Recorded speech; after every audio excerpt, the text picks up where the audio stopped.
Men, there is something consuming you, a silent addiction, a force that drains your energy, weakens your will, and leaves you hollow. You may not even realize its grip, but you feel it, an invisible chain around your mind and body. You know what I speak of. And if you think it's harmless, ask yourself this: why do you feel shame afterward? Why do you feel weaker, less focused, less driven? The great Stoic philosophers warned us of enslavement, not just by external forces, but by our own desires. Today we confront one of the most insidious forms of self-betrayal, and after hearing this, you may never indulge in it again. This is not about guilt. This is about power, your power. Let us begin. 1. The slave to desire. Marcus Aurelius, the last of the 5 good emperors, once wrote, "You have power over your mind, not outside events. Realize this, and you will find strength." Yet how many of us live as slaves to our own impulses? The pursuit of fleeting pleasure, the indulgence in base urges, these are not the marks of a free man. They are the marks of a man shackled, controlled by forces he refuses to acknowledge. The moment you feel the urge and succumb to it without thought, you have surrendered.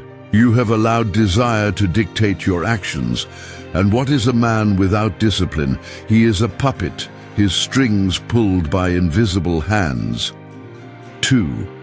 The loss of vital energy. Seneca, the great Roman Stoic, warned against wasting time, calling it the most precious resource we own.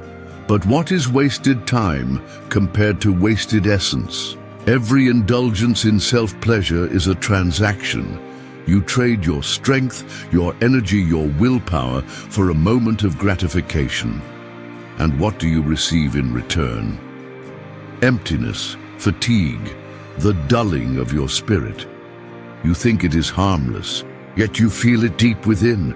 You are less than you were before. The ancient Stoics believed in preserving one's vital force, directing it toward higher purposes.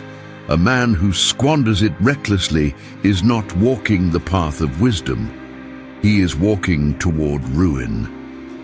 3. The destruction of the will. Epictetus, once a slave, became a master of the mind. He taught that freedom is the only worthy goal in life. It is won by disregarding things that lie beyond our control. Yet here you are, allowing something so trivial to control you. You may think you can stop whenever you want, but have you tried? The urges return, stronger each time, demanding obedience. And the more you surrender, the weaker your will becomes. This is not about mere abstinence. This is about mastery over oneself. A Stoic man does not answer to cravings. He dictates his own path with logic and purpose. He does not barter his potential for temporary pleasure. 4. The weakening of the mind and body. Modern science confirms what the Stoics knew. Centuries ago, constant indulgence in self-pleasure diminishes motivation, reduces testosterone, and dulls ambition. You feel it, don't you? That loss of drive, that inability to push forward with the same fire as before. A lion that has been domesticated forgets how to hunt. A man who drains his essence forgets what it means to be powerful. You were not meant to live in a cycle of instant gratification and regret.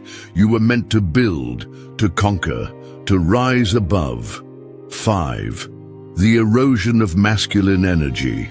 Seneca tells us, "It is not that we have a short time to live, but that we waste much of it." And what greater waste than the loss of the very energy that makes a man strong? Throughout history, warriors, leaders, and philosophers have recognized the power of retaining one's essence. The Spartans, the samurai, the great Stoic emperors. They understood that discipline breeds power. The moment you choose self-control over indulgence, you begin to reclaim your strength. Every urge resisted is a victory. Every act of discipline, a sharpening of your mind. 6. The illusion of comfort. One of the most dangerous lies you tell yourself is that this habit provides relief, that it helps with stress, anxiety, loneliness. But does it? Or does it leave you more empty, more restless, more discontent? Stoicism teaches us that true peace comes from within, not from escaping reality, but from facing it head-on. Marcus Aurelius wrote, "You have power over your mind, not outside events. Realize this and you will find strength." Seeking comfort in indulgence is the way of the weak. Seeking strength in discomfort is the way of the Stoic. 7. The path to true mastery. What is the alternative? A life of power, a mind that is clear, focused, untamed by fleeting desires. A body that is strong, no longer drained by overindulgence. A will that is unbreakable. The moment you take control, you reclaim your dignity. You move with purpose, not impulse. You lead rather than follow. And women, success, respect. These things are drawn to the man who is not controlled by his lower nature. This is your wake-up call. You have the choice to continue down the path of indulgence, weakness, and regret, or to rise, to master yourself, to become something greater than you ever thought possible. This is not about morality. This is about strength, your strength. The question is not whether you can stop. The question is whether you will. Men, what will you choose?